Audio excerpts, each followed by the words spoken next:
guys, this video is going to be about the rotation and your feet when you are throwing punches or when you're catching punches yourself. So in your stance and guard position, you're going to make sure that when you're in set position, you're not standing on a tightrope, okay? Because you're not going to have enough balance and therefore not going to be able to use the tool of rotation to increase your power.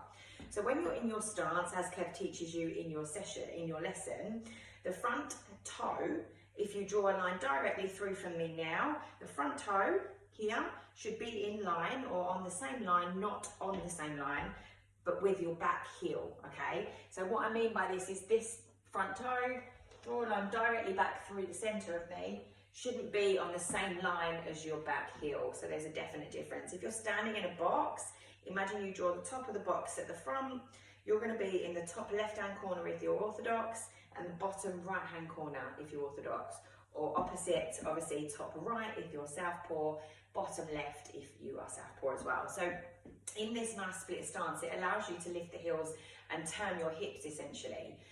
So why do we lift the heels? We talk about in stage one, we're grounded and we're just using rotation of the spine. If people are coming to our classes that have got back issues, that's going to aggravate. So that's why when we use terminology such as triple extension and through power through the hips and heels, is enabling us to not use rotation of the spine or twisting action of the spine. It's allowing us to lift and allow our body to turn. A second reason is to avoid injury at the knees. If I'm throwing a dominant side punch here and I'm not letting my back heel lift, you can see all the medial ligaments of my knee are going to start to injure. So again, if you've got people coming to your class with knee injuries, that's going to aggravate. So you need to start thinking about, talking about essentially the lift and turn of the heels. So the general rule of thumb is whatever punch lands, that heel will be off of the ground. Now, what does it mean when we lift the heel? I've seen a lot of videos and a lot of people just lifting the heel and still sending the punch. You can see that that's not actually doing anything. What the heel lift does is initiate the turn and the rotation. So from the jab here, you can see from the side, as I lift the heel, that mechanic goes up the body and sends the shot. So it allows my hips to turn forward and send that jab in whilst lifting the shoulder, turning the knuckles, punching here.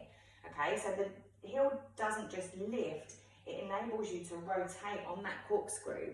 Same for the dominant side, and that counts for uppercuts and body shots. So as you progress, it's the same thing. The heel lift allows the turn and everything happens from the floor up, essentially. The same with the dominant side. Again, we're going to lift and turn our laces facing forward so our hips can come in. We're almost in like a split squat position here, so we're nice and balanced. I've seen a couple of people, because we want to punch on target, coming right up onto their toes. Now I'm not balanced, okay? So when we want, for the dominant hand, whether it's a body shot, whether it's an uppercut, whether it's a cross, we want you to still be planted on the ball of your foot, okay? So don't come right up onto the toes and lean always into your front leg. Make sure you're turning on the ball of the foot, okay, and those laces come forward, not kicking out the heel, because again, you see what happens to the knee. We want to be in this position so we can squat down simply. That's a good sort of target to aim for, really. Whatever punch you throw, you should be able to squat down in the center of your balance, okay? So just a little cue there to think about not just the heel lift, because it looks fancy. The heel lift turns your body. Okay, so everything comes from the floor up. So just wanted to mention that, and just make sure that we're not coming up right up onto the tiptoes, because as soon as we do that, there's no weight then going through that leg. So it makes it harder to transfer that body weight and send a powerful punch, or we're committing the punch as well. So certainly on the dominant side, on the crosses, just sharpen up on that heel lift while we do it, the floor up, and making sure that when we lift, we're staying on the ball of the foot and balanced to send that shot in as well. I hope that helps with regards to why we do the heel lift, what the importance is, and it's not just some fancy thing that we're making up.